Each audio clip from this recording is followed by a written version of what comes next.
నన్ను ఇక్కడికి బయలుదేరి వచ్చే ముందర కొంతమంది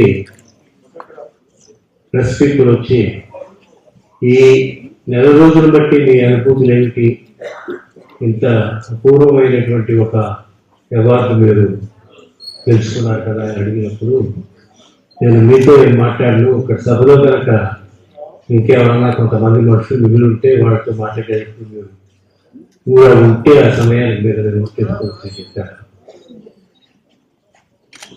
దాదాసాహెబ్ ఫాల్కే అవార్డు వచ్చింది అని విన్న తర్వాత ఏదో అనుభూతి అనుకున్నాను. నాకు ఇది నెల రోజులు కిందట జరిగినటువంటి విషయం 5 రోజుల కిందట జరిగినటువంటి ఒక సంఘటన. నేను విజయవాడలో ఉదయం ఎయిర్పోర్ట్కి బయలుదేరుతుండగా మార్నింగ్ హోటల్లో బ్రేక్ఫాస్ట్ తింటుండగా ఒక వ్యక్తి వెనక నుంచి వచ్చి నేను ఫలానా అని గ్రహించి చాలా హైయెస్ట్ పొజిషన్లో ఉన్న ఆయన తాడేపల్లిగూడెంలో ఏదో ఓటు మీటింగ్ ఉందంటే వెళ్తూ నాకు ఒక చెవిని ఒక మాట వేసి వెళ్ళారు.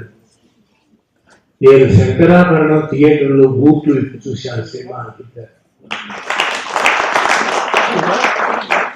జాగంటి కోటేశ్వరరావు గారు 3 రోజులు శంకరాభరణం గురించి మాట్లాడారు. ఆ అనుభూతి గొప్పగా చెప్పనా, ఢిల్లీలో 3వ తారీఖుని ఈ 2 అనుభూతులు గొప్పగా చెప్పనా. నా ఓటు 2వ తారీఖు. నాకు తెలుసు అవన్నీ కూడా ఒక మెకానికల్గా జరిగేటువంటి ఒక ప్రక్రియ, గవర్నమెంట్ చేయాలి కాబట్టి చేస్తుంది.